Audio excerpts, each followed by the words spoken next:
Breaking news, breaking news, breaking news. Gene Deal exposed how Big Meech got the time cut and 50 Cent calling him out for defending Big Meech. Gene went back after he defended Big Meech, looked at the paperwork, then he apologized to 50 and 50 accepted the apology. Since when 50 do that? That's a mutual respect there. I think Gene Deal did a great job explaining this video, but there's a couple of things I just want to touch on. And Gene, you did a great job on this. If somebody watching this, send this to Gene Deal, man. He don't even know I'm doing this, but I like how he handled this here. Alright.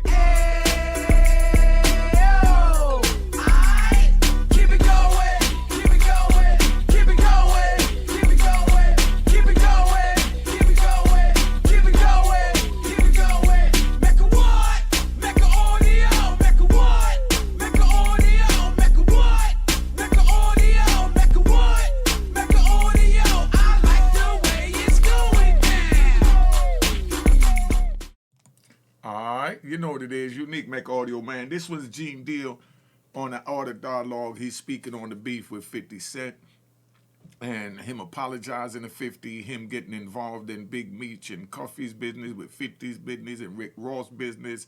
But Gene, you're in a lot of business anyway. All right? Let's keep it moving. Let's move. You and 50, y'all had a back and forth on social media about Big Meech, and you ended up apologizing to 50. If you can you give me the backstory behind that? What's going on with Big Meech? Yo, bruh, you know, I don't want to be like everybody on the internet and come to any kind of assumptions about this. So I went and I read the paperwork. You understand? I read what was available. I asked some agents that were friends of mine. Hold up. Did he just say agents that was friend of his? How could an agent be a friend? Okay, Gene. But you've always been a parole officer, a great parole officer. Everybody I know that dealt with you said you was helping them out, but I just wanted to point that out, that where I stand, I could never be no friends with no agent. Let's get that straight. Not even today. I could never be a friend with an agent. That's just me. But we're living two different lifestyles. All right? With my fraternity brothers about certain situations, I asked guys who had that 848 kingpin charges. I asked guys who was in jail at the time. And I got all the information from them. And I think you did a great job articulating it. Make sure y'all watch this video all the way out and subscribe to my daughter's YouTube channel at Juanita Mecca Audio, Unique Mecca Audio Prison Stories, and Mecca Audio TV. All right? But I could be just like everybody else and just have assumptions about the whole situation. So the thing about with 50 and me, when I took up for Meech, it was because I've been around Meech. You understand? I've had conversations with Meech. And I always known Meech as being a stand-up guy. All right, stop right there. No disrespect to Meech, because like I said, to me, the verdict is still out with me, you know, because it looked like Tammy's a scorned woman, so we got to look what we could say, and I'm going to break down, you know, where that last piece of hope that I'm holding out for Meech is at. But when he just sat there and he said that he was a stand-up guy, so was every other rat bastard, Gene. They all, listen, some of the coolest dudes you'll ever know will be rat bastards before you know they're rat. Those are the ones that know how to infiltrate. Look at Donnie Brasco. You know what I mean? Let's ride. Y'all remember that movie with Donnie Brasco that infiltrated the mob and brought him down? He was the coolest dude. That's why the mob brought him in. You know, but then now look at where we at. You know, they done took down the mob. So you don't know if that dude that's always been a stand-up dude decided to flip when that pressure got on him. Because that pressure, we know, bust pipes. So we're trying to figure out, did the pressure bust Meech's pipe? All right, but stop, Gene. You understand? And so then I jumped out the window. You understand? Because I didn't see that in Meech. I like that. See, Gene keeping it 100 right here, man. You know, and that's why I'm doing this video, because I could have called Gene and did this with Gene, but I wanted to do this because I respect the way he did this. I think that his interviewing skills is getting much better. He's better at articulating. And to be honest, he didn't do no wailing in this video like he normally be doing from my point of view, even though he be thinking I be wailing, but that's the way it is because we live in two different lives. But let's keep it moving, all right? But Gene keeping it 100 in this, man. You know, I didn't see him doing that. But that's not none of my business. Right there, key point. To know the intricate parts of it. Gene speaking wisdom. So me to speak on that, I had to go and see what was out there. And that's why I ain't really get into it to give my opinion and say, oh yeah, he's hot, he's a rat, he's a this. Because I'm still looking over paperwork, but Gene went ahead and took it a step further and looked it over, and I respect that. Now, yo, you might have to have a whole nother hour to this, bro, because it's longer than what people realize it is. And I'm going to try to do it as short as possible, is this. Meech and that girl Tammy Collins, who somehow he gave his rights to the BMF thing to. You understand? And she was giving it up on both sides to the panties to everybody. That's what you could tell, because she was even having sexual relationships with the agent. And the DEA, T-State agents, you do not get involved with the women that you are got under investigations and they CIs for you. But somehow she got to this agent, and this agent was giving her mad money, $2,500 a week.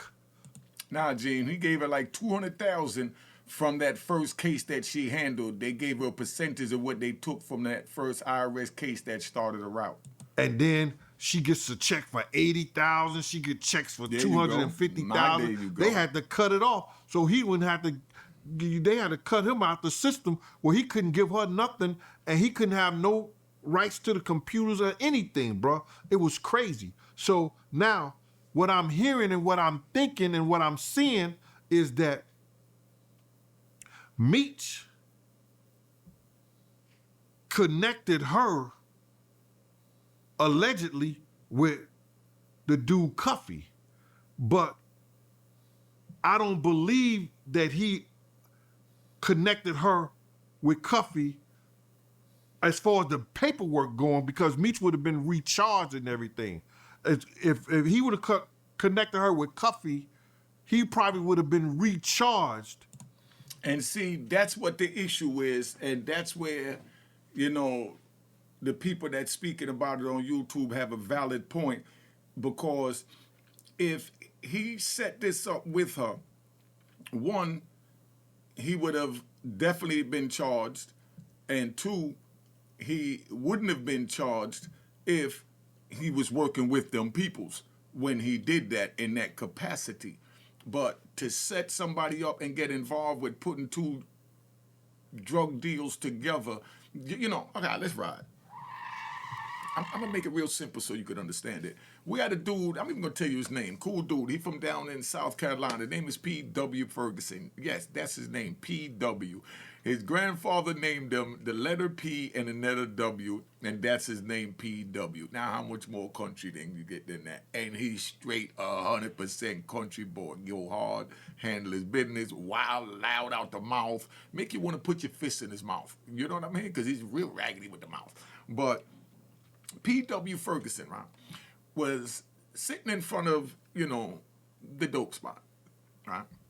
down there in Carolina, and somebody pulled up and said, where they got a dope at? And he said, oh, it's in the house. They got the best work right there. They go in the house, they buy it. It was an undercover. They locked them up in the house, and they come out and they say, bring your dumb ass with me. And they take P.W. Ferguson with them. And just for pointing out where the sale is at, because he wasn't no rat bastard. Let's get that straight. He refused to tell. So he went the long way, and he wound up getting life and serving almost 2 decades from just saying the dope is being sold in that house. For pointing. He got a life sentence and served 2 decades until President Obama came in and pardoned him with that clemency movement. And round of applause to P.W. Round of applause to P.W. Relax, y'all, relax. P.W. Ferguson got out of that situation because, you know, when they looked over the clemency, I think his weight of drugs was like a 50 block. And he's in the feds, you know? But he stayed there, but it's that easy from just pointing where it's at. So if Meech put Tammy with Cuffy and Cuffy went down for a drug charge, Meech was supposed to go down with that drug charge unless he was cooperating or unless he didn't do it. He didn't put them together. So it's either you're cooperating or you're going to get charged. And that's what it is. Y'all read what you want to read between the lines because that's what everybody do. But I'm just telling you how the facts are. And if anybody introduce somebody to somebody and they make a drug sale, especially a big drug sale. You see P.W. Ferguson made a small, direction to where the drug was sale. And that's what they got him for directing traffic. You know what I mean? Oh, man, let's go. You know what I'm saying? For the drug trafficking thing that they caught Cuffy in, allegedly. You know what I'm saying? But it's paperwork out there. I believe that he connected her with Cuffy because Cuffy wanted to buy the rights, you know, to do the movie or whatever like that. And then somehow it got to whereas that the agents knew Cuffy and used her to get at him. But why would she choose to work with the agents to get at Cuffy, who was merely trying to just do legal business with her with the movie script? Somebody put that in the comments because I'm doing my research. With these other people, these other 2 Spanish dudes that people don't talk about, Suarez and Fernando or whatever like that. Because those Spanish guys don't care nothing. Those Mexicans don't care nothing about blacks. They snitch on you. Y'all talk about ratting and snitching on them. That's all they do.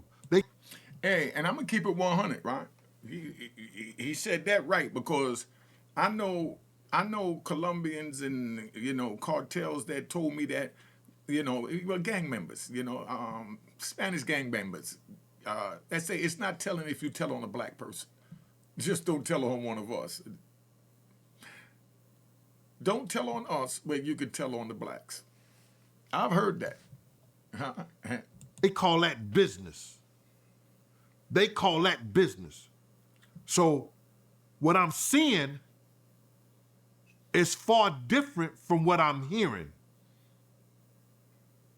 In the paperwork, you don't see that Meech was a cooperative third party. Because when I spoke to the agents that I spoke to, that's your shout friends. out to my bros. See? When I spoke to them, they said this. In order for Tammy to have Meech as a cooperating third-party cooperative, the agent has to speak to Meech at least once with his Attorney. Legal counsel. They're gonna draw up the paperwork, and it's some kind of secret thing that I forgot the name of it, man. I'm sorry about that. Well, you see what he said? Everything he said is 100% right. That's why I wanted to break this video down so y'all really understand how this third-party thing works, right? They'll get with his lawyer and him, and they'll let him know, hey, we got a female over here that's trying to do X, Y, Z, and if she could bring us this, we'll attribute this to you. Are you okay with this? Are you going along with this? You know? Do you have any objection to this? And the lawyer could say, nah, my client don't deal with rat bastards and don't want nobody to turn in nobody, so get me out of here, and whatever you and that chick got, you go do it on your own. That's what a man would say, right? But then now you got people that'll say, bet, but how would you hide the paperwork?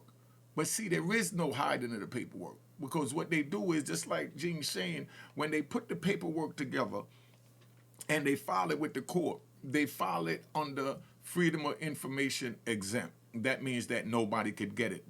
They had the JFK files, the Martin Luther King files exempt. So if he did, or if anyone third cooperated, it would be filed on the third party, because that don't have nothing to do with the case. That's just the reward for the conviction of the case. And the reward don't go in the case. The reward goes somewhere else. I don't know where it's at, but it's in his case under Meech. What you do is, well, I'm going to give y'all something to do if y'all like, this researching. File Big Meech Freedom of Information and put that time period that it happened in there, and then you look for anything around that date that said that it was filed under seal. If it's under seal, then it's exempt. Under seal meaning nobody could see it. Like when I got arrested, could we ride? Like when I got arrested for a secret indictment, a sealed indictment, and they wasn't supposed to open it until they had my body in possession in a courtroom in front of a judge. So I got arrested with my cousin and my comrade in the car. So they also got charged with the 848 that night. When we went to court the next day and they opened a sealed indictment, their names wasn't on it, so they was released, but their names did go on the computer as being a kingpin the night they was arrested with a kingpin. So that screwed their life up, that now they got this kingpin charge on their jacket, and they was never even charged with it. They were just under suspicion of being on a sealed indictment. But when they filed these papers, right, that Gene is talking about with the third party, they put that in the cuff. And they do try and hide it from them. But everything in the dark comes to the light, and everything that's in writing, anything they do with a case have to be in writing, because they have to justify how Meech got out. How anyone got out if they did a third party. But they draw up the paperwork that he's going to be a third party cooperative with, and she's going to be working off time for him. This is what the agents them are telling me. He said they cannot do that unless they talk to Meech. Exactly. He's saying it 100% right. Now, there's nowhere in that paperwork that is said that the agent spoke to Meech or Meech is in that paperwork. But that's because, if it's true, just give me an example. If when they speak to him, like I said, they file that under seal, Gene. That's what the word is called, so y'all know on social media. They would file, the third party part under seal, because that has nothing to do with the conviction. Just like, because we ride.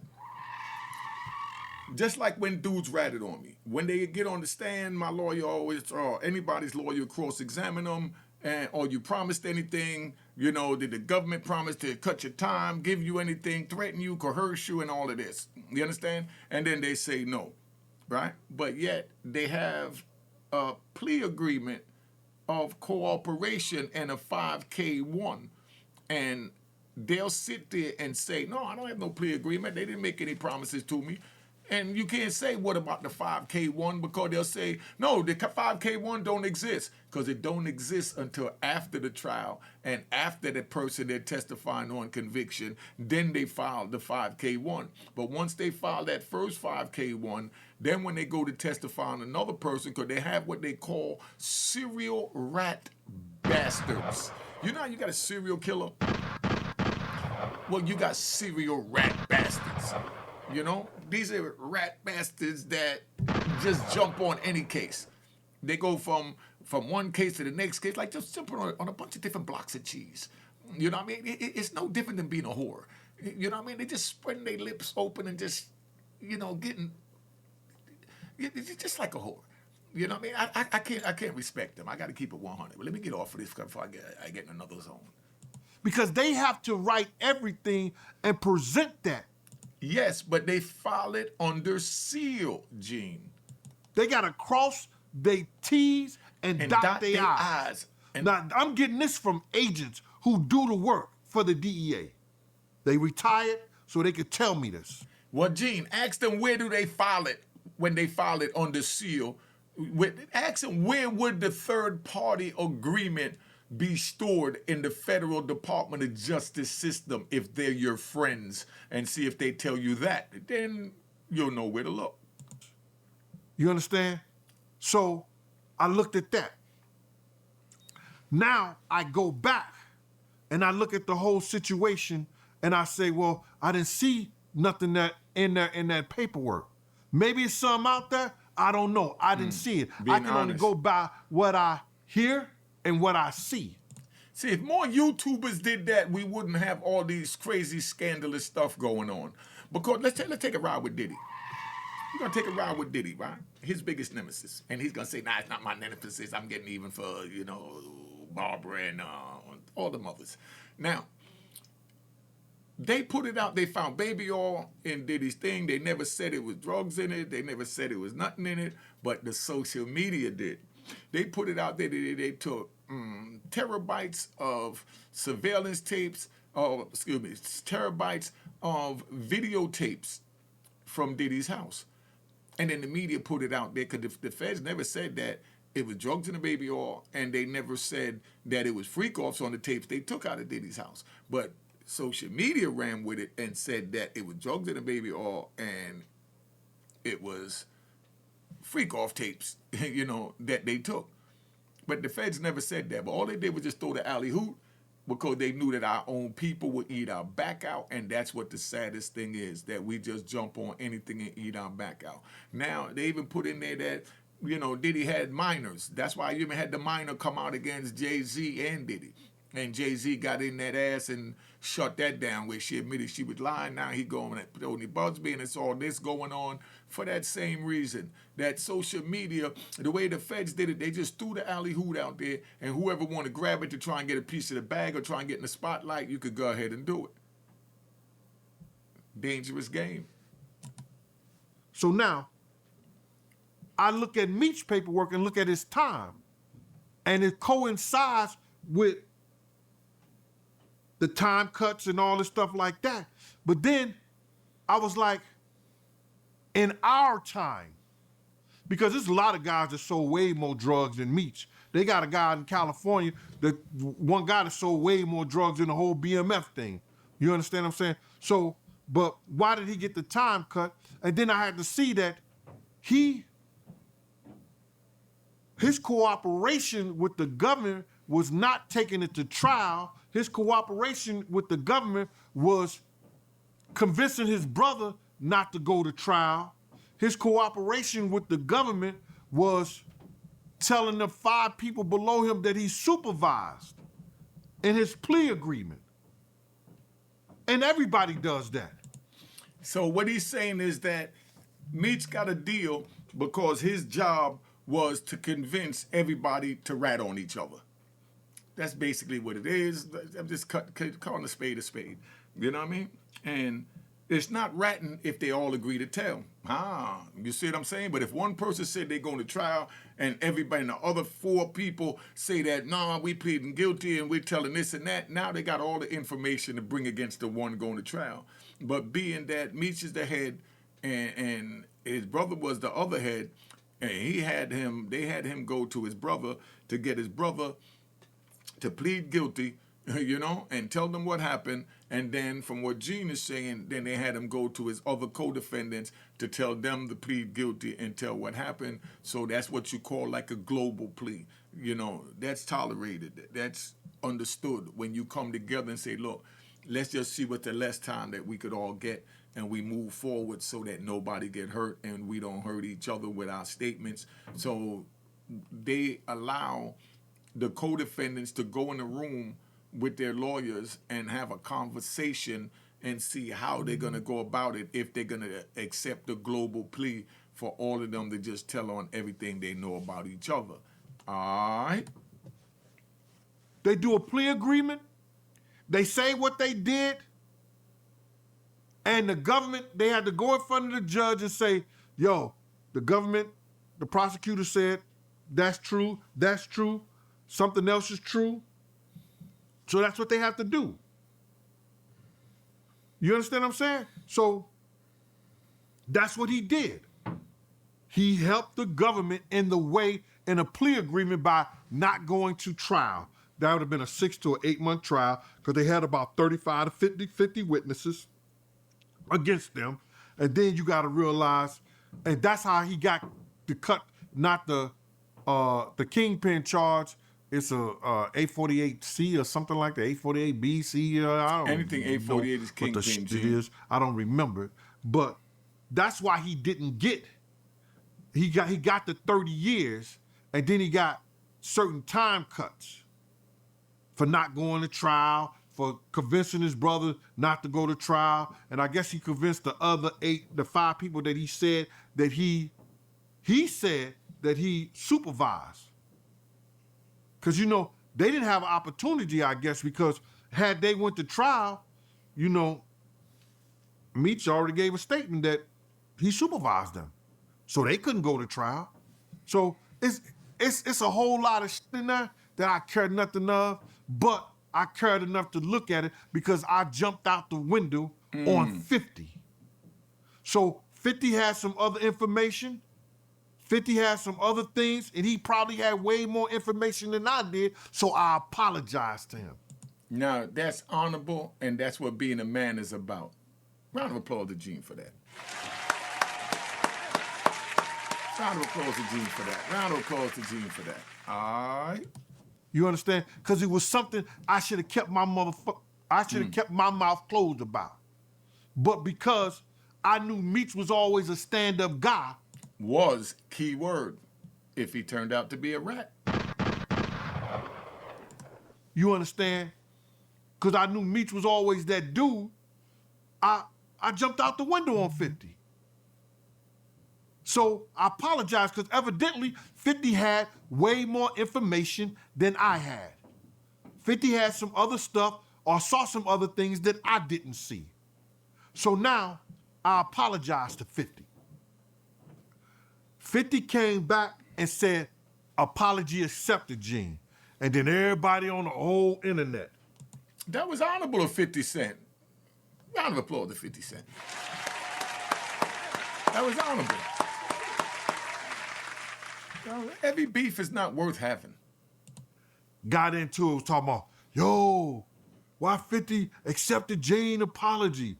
50 is relentless. He usually go out and clown people and say this and say that. 50, one man to the next man, know that when he had his altercation, his situation with Ja Rule, when he was at Black Hands, around the Black Hands crew, I stood up in his defense and I told him what I needed to tell him. And as men, he respected that. So, as far as that Meech thing and that 50 thing, bruh, I want to stay out of it. I said what I said because I told you that I was going to tell you, like, and your fans, what was the situation with that and what I found out about that. You understand? But that's one thing I want to stay out of it right there. And I respect both of them as men. That's their thing. They do their thing.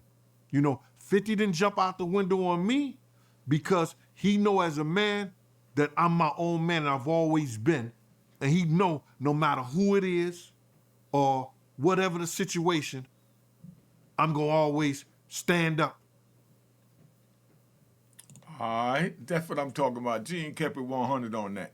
You know, but it's a shame that we could sit here and, Gene, relax, man. Relax. You did real good. You explained yourself real articulate on this. I'm trying to find, there you go. I'm trying to find a decent picture without you looking crazy with your mouth open because it was paused, you know, and paused. But this video was very well articulated by Gene Deal, and I just wanted to let y'all, you know, see this and clarify certain things that he said, but he did an excellent job. Subscribe to my daughter's YouTube channel at Juanita Mecca Audio, spelled Juanita ITA, Mecca Audio. Cheers, cheers, toast the crime, toast the crime, the crime, the crime, the crime.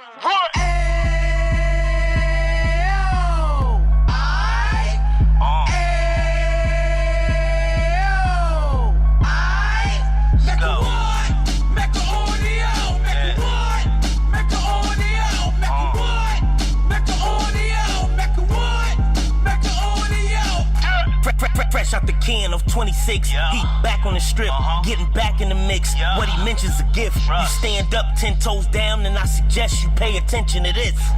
Take a little gully posse and put it in Harlem. He cut from the bottom, came up from the bottom. Drop the book, you should go and get it. The Instagram page and the YouTube, you could go and visit. Then you could consider yourself LinkedIn. Sit front row and get Jews from a kingpin. How he went through it, so you ain't gotta go do it. To not pay attention would be stupid. Talking about a man that probably put your grandfather on. Probably the reason that him and your grams got along. A man that generated millions on the block, did his time, never squilling to the cops, Mecca Audio.